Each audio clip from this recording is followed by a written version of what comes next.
Greetings, dear friends and kind souls tuning in Human Ankle. Today, I'd like to share with you an old story, simple on the surface, yet deeply profound. A tale about a little fish, a lake, and a timeless lesson about collective consciousness. May this story touch your heart and open a window for reflection.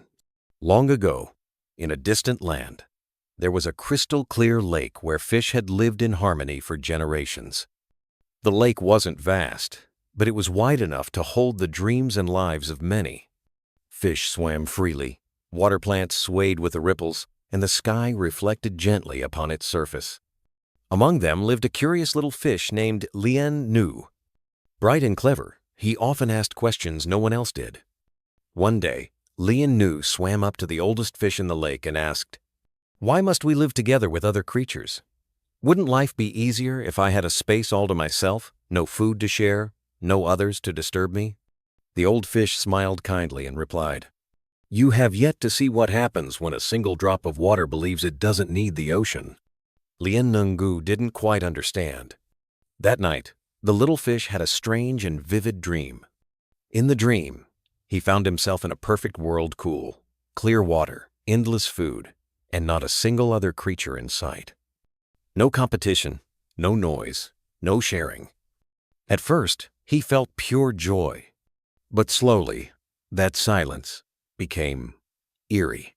There was no one to play with, no one to warn him of danger, no one to swim beside. The water grew stagnant.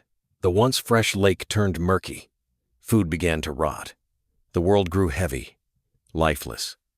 Lien Nu felt his energy fade. He could barely breathe.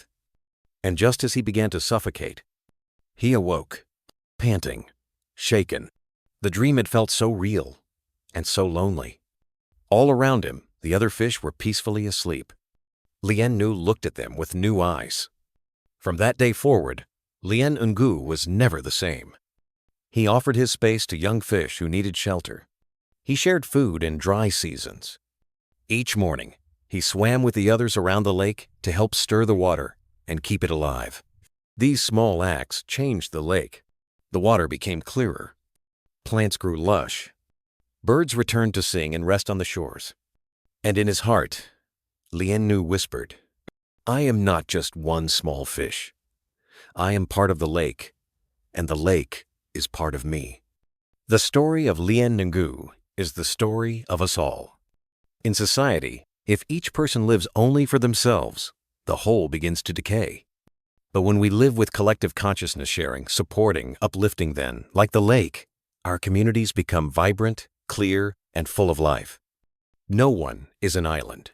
Individual strength only thrives within the harmony of the whole, like a drop of water joining the ocean, or a note within a grand symphony. Dear listeners, perhaps you too have seen a part of yourself in this little fish. If today, you offer something small to another, your time, your care, your understanding, then the lake of our shared life becomes just a little more beautiful. May we all awaken, not from fear but from love. Thank you for listening. Until the next story, where ancient wisdom still breathes among us. Namo Shakyamuni Buddha. May your day be as calm and clear as Lien Ngu's lake.